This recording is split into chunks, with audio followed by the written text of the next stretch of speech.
আমার দুলু ভাই একটা নতুন একটা পথ দেখাচ্ছে।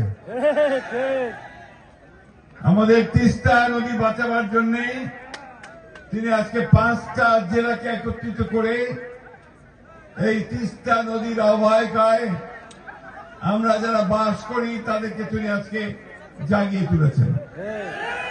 স্লোগান দিয়েছেন কিসের? জগবাহে কুঞ্জে সবাই, দুলু ভাই ডাক দিছে আইসো আমরা তিস্তা বাঁচাই। ঠিক না? এই যে আন্দোলন শুরু হলো, এই আন্দোলন আমরা শেষ পর্যন্ত নিয়ে যাব। মৌলানা আব্দুল হামিদ খান ভাসানী মজলুম জননেতা তিনি একদিন ফারাক্কা মার্চ করেছিলেন গঙ্গার পানির ন্যায্য হিস্যার জন্য।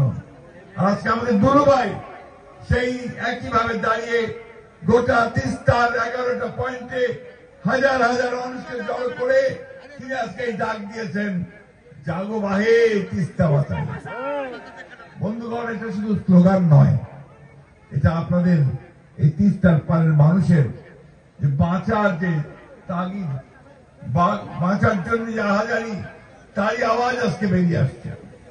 কিছুক্ষণ আগে আমার বক্কর ভাই, আমার আরেক ভাই এখানে যে বক্তব্য দিলেন, যে কথা শোনালেন, কি করুণ অবস্থা তাদের। আজকে একদিকে যখন তারা সব বাঁধ ছেড়ে দেয়, গেট খুলে দেয়, তখন সে পানির তলে আমাদের ঘর বাড়ি গ্রাম ধানের ক্ষেত সব ভেসে যায়, তাই না? আবার যখন বন্ধ করে দেয় তখন আমার সমস্ত এলাকা খরায় শুকিয়ে খটখট হয়ে যায়। তিস্তা পারের মানুষের দুঃখ আর যায় না। আমাদের না বেবি নাজরীন কিছুক্ষণ একটা গান গেয়েছে যে আমাদের সেই তিস্তা পারের যে মেয়ের গলায় কান্না, সে কান্না আজকে সমগ্র বাংলাদেশে। বন্ধুগণ, আজ থেকে 15 দিন আগে থেকে এই তিস্তা পানির ন্যায্য হিস্যার জন্য আমরা কথা বলছি। পাকিস্তান আমলে পাকিস্তানিরা বলেছে, বাংলাদেশ সরকারে আমরা বলেছি, আওয়ামী লীগের সরকার আসলো, প্রথম দিকে সবাই ভাবলো যে ভারতের বন্ধু আওয়ামী লীগ, সুতরাং তিস্তার পানি বোধহয় এবার পাই যাবে। ঠিক না? নবডঙ্ক 15 বছরে বাংলাদেশ থেকে বেঁচে দিছে, তিস্তার 1 ফোঁটা পানি আনতে পারে নাই। কিন্তু তিস্তা নয় ভাই, 54টা নদী আছে যেগুলো ভারত থেকে আমাদের দেশে আসছে। সবগুলো নদীর উজানে তারা বাঁধ দিয়ে দিয়েছে। বাঁধ দিয়ে তুলে নিয়ে যায়, পানি তুলে নিয়ে যায়, বিদ্যুৎ উৎপাদন করে, আর আমাদের দেশের মানুষ এখানে ধান ফলাতে পারে না, ফসল ফলাতে পারে না, জীবিকা থেকে সম্পূর্ণ বঞ্চিত হয়। আমাদের জেলে যারা মাছ ধরেন তারা মাছ ধরতে পারে না। প্রত্যেকটা মানুষকে আজকে সেই কষ্টের মধ্যে পড়তে হয়েছে। ঠিক একই সময়, এই সময়ে দুলু ভাই যে ডাক দিয়েছেন, সেটা আমাদের অন্তরের সকলের ডাক, তাই না? আমরা লড়াই করেছি 15 বছর সেই ফ্যাসিবাদী হাসিনা সরকারের বিরুদ্ধে, তাই না? আমাদের ছেলেরা লড়াই করেছে 34 দিনের সকলের লড়াইয়ের মাধ্যমে পালিয়েছেন। কোথায়? ওই ভারতে, তাই না? একদিকে পানি দেয় না, অন্যদিকে আবার আমাদের যে শত্রু তাকে দিল্লিতে রাজার হারে বসায় রাখছে, আর ওইখান থেকে আবার সে বিভিন্ন রকম হুকুম জারি করে আওয়ামী লীগারদেরকে। ঠিক না? আওয়ামী লীগ আছে নাকি? আরো পালাইছেন, আমার সাথে সাথে সব পালাইছে। বন্ধুগণ, আজকের এই সংগ্রাম আমাদের বাঁচা মরার সংগ্রাম, এই এলাকার মানুষের।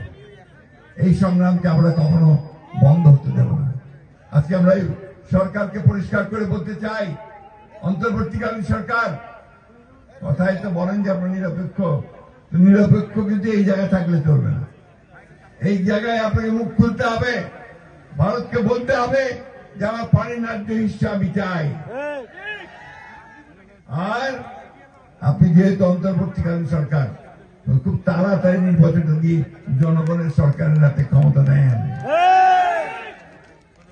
ভারতকে পরিষ্কার করে বলতে চাই, আগেও বলছি, এখনো বলছি, বাংলাদেশের মানুষের সঙ্গে বন্ধুত্ব করতে চান তাহলে আগে তিস্তার পানি দেন, সীমান্তে গুলি করে হত্যা বন্ধ করেন, আর আমাদের সঙ্গে বড় দাদা মতন যে আচরণ সেটা বন্ধ করেন। আমরা আমাদের পায়ের উপরে দাঁড়াতে চাই, আমরা আমাদের হিসাব বুঝে নিতে চাই।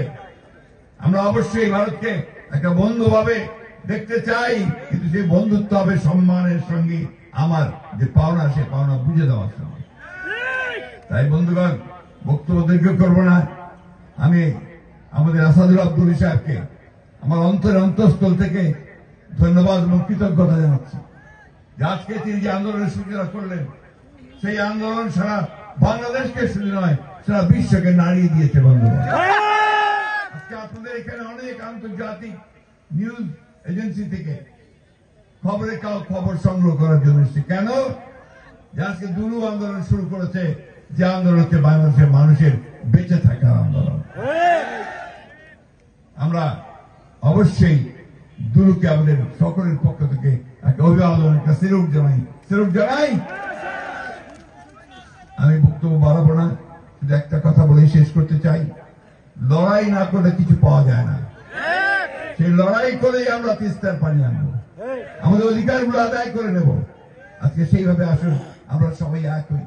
আগামীকাল এখানে আমাদের দলের ভারপ্রাপ্ত চেয়ারম্যান তারেক রহমান সাহেব আপনাদের সামনে বক্তব্য রাখবেন। আমাদের জন্য অনেক আনন্দের কথা, আজকে এই জনাব তারেক রহমান সাহেব আমাদেরকে নেতৃত্ব দিচ্ছেন। এই ফ্যাসিস্ট হাসিনা সরকারের বিরুদ্ধে তিনি আমাদেরকে নেতৃত্ব দিয়েছেন, সেই কারণে আমরা জয়যুক্ত হতে সক্ষম হয়েছি।